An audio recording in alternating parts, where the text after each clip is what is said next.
Today we are back at the Rio to check out all the awesome new renovations, including the brand new rooms. Last time I was here was about a year ago, and the whole place was run down and borderline abandoned. There was barely anyone on the casino floor, absolutely no one at Masquerade Village, and lots of places were closed down. The whole casino had an eerie feel, and it was evident that Rio had transformed into a sad shell of what it used to be.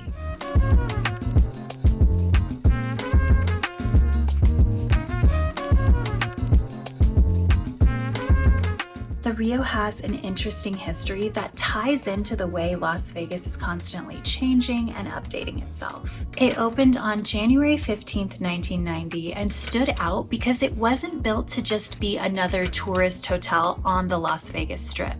Instead, it was designed with locals in mind, offering a different vibe from the resorts that dominated the main stretch of Las Vegas Boulevard. Its location just off the interstate was thought to be a big draw for tourists as well. The property included a 44,000 square foot casino with 424 suites, 5 restaurants, 5 bars, and a pool with a waterfall. It employed 1,500 workers, including the iconic cocktail waitresses known as the Ipanema Girls. The Rio was developed by Marnell Corral Associates, a company based in Las Vegas. As the name suggests, it was named after Rio de Janeiro in Brazil and had a fun, party-like theme. One of the most interesting things about the Rio is that it was the first all-suite hotel in Las Vegas. That means that every single room was a suite, which was pretty unusual at the time when most hotels offered just standard rooms. This was a huge selling point for people who wanted more space and luxury.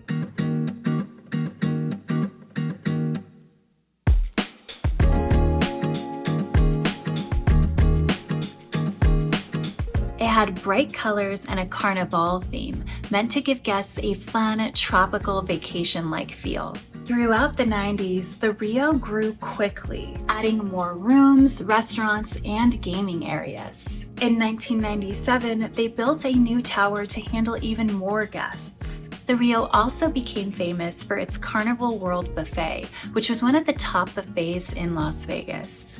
In 1999, the Rio was bought by Harrah's Entertainment, now Caesars Entertainment, for $766 million.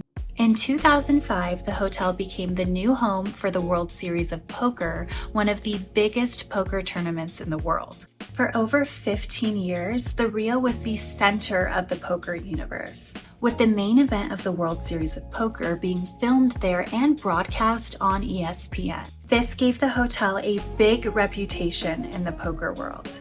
Besides poker, the Rio became known for its entertainment, particularly the long-running show by Penn and Teller, a magician-comedian duo. There was also the iconic Masquerade Show in the Sky, which was a 20-minute free attraction. This was a carnival-themed show featuring decked-out floats that rode on the tracks above the casino floor and Masquerade Village. Dancers in exotic masks and costumes threw beads into the crowd. The stage on the casino floor had performers with a live band to provide music for the show.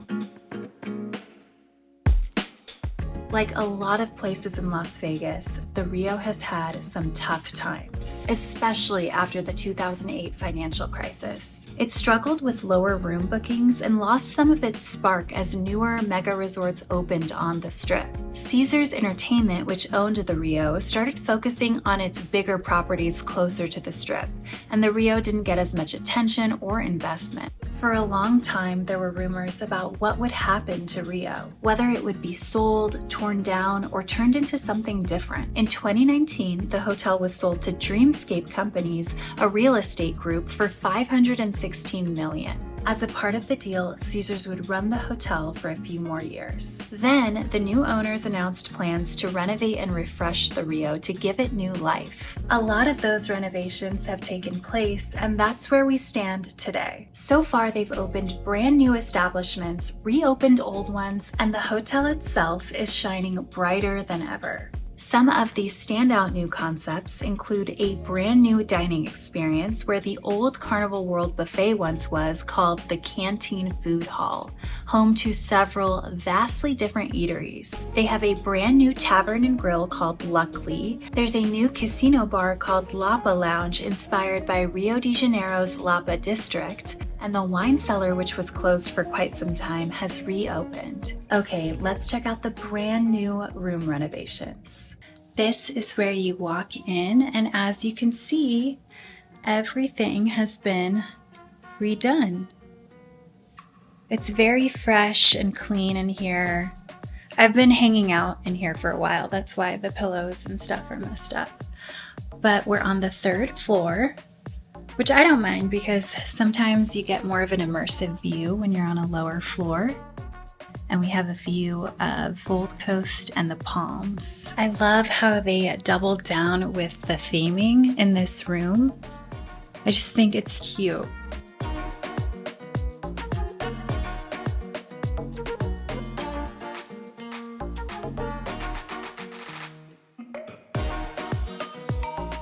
The tile they used in the bathroom is so cool.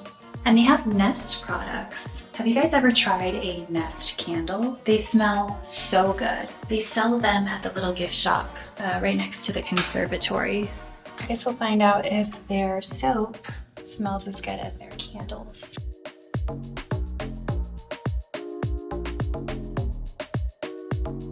Some of the standouts of the room include this awesome full-length mirror, which they added. There's also a sofa bed for additional guests. There's a nice big vanity separate from the bathroom and shower. There's a mini fridge with nothing in it so you can store your own items. And being that we're on the 3rd floor, it's evident that you can't really have a bad view here at Rio.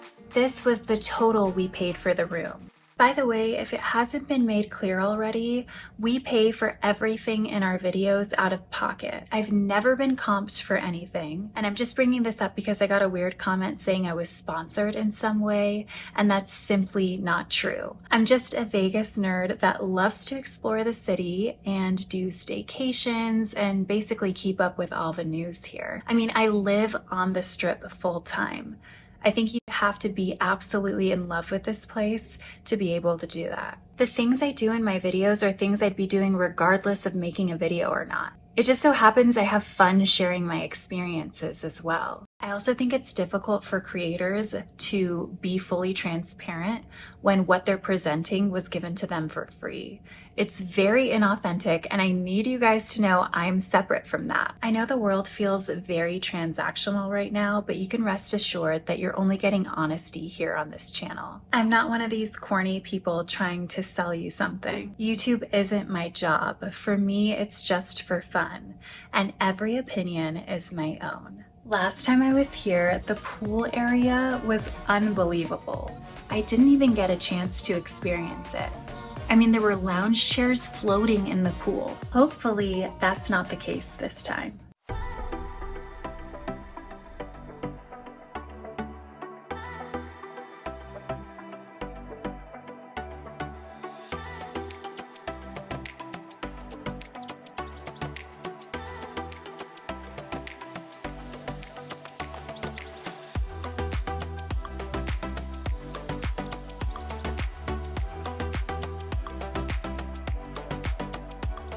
The pool area has definitely been refreshed. There are brand new lounge chairs, cabanas, and day beds. They've decorated it with bold tropical colors to kind of match the theme of Rio, which I absolutely love. The space as a whole is relaxing and fun with lots of seating. However, I do want to note that today is Tuesday, so it probably gets a lot more hectic on the weekends. Also, the pool menu prices aren't crazy like some of the ones on the Strip. Overall, it's a beautiful upgrade from the pool I visited last year. Okay, so I was debating on whether I should include this in the video or not because it has nothing to do with the pool area itself. It was just my personal experience there, but I was doing some editing and I thought it was so ridiculous, so I figured I'd share it with you guys. We pulled 2 seats off to the side so we could film a little bit in the shade. I saw this lady staring at me relentlessly, and as soon as I was was alone for a split second, she comes over to me and is like policing me not to sit where I was sitting. She doesn't work there, nor does she have anything to do with where we were sitting. Anyway, seconds later, she comes back and slams her chair basically on top of mine and brings another one for her partner and slams that one as well. For a second, I thought she was going to try and physically assault me. Also, the husband came over and asked why she was sitting there. I just ignored her because I have spidey senses and I know when someone's gunning for trouble. So we didn't end up spending too much time there because of this. Anyway, I thought I'd just share my experience. Back to the video.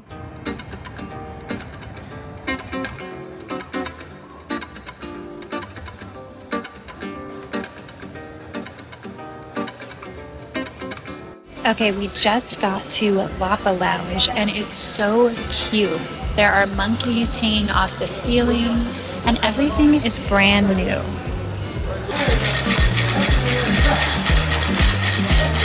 We ordered the Tiki Tango and it comes with cognac, passion fruit liqueur, guava, grapefruit, and lime, and you get to keep your glass. Says on the menu, indulge in a rich tropical experience. Sweet and tangy guava harmonizes with exotic spices, offering a lush escape. I think they nailed it. It wouldn't be me if I didn't order a Prosecco, and I was happy to see that the Prosecco here is only $11 a glass.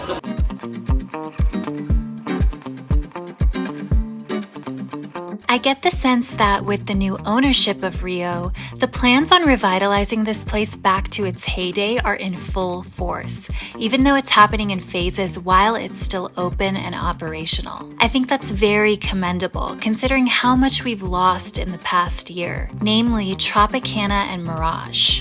It's nice to see someone take control of one of these places and simply bring it back to life instead of demolishing such a loved place that isn't popular anymore due to neglect. The added touch of keeping true to the original theme, including the new casino floor carpet, rooms, establishments, and pool area, is absolutely amazing in my book.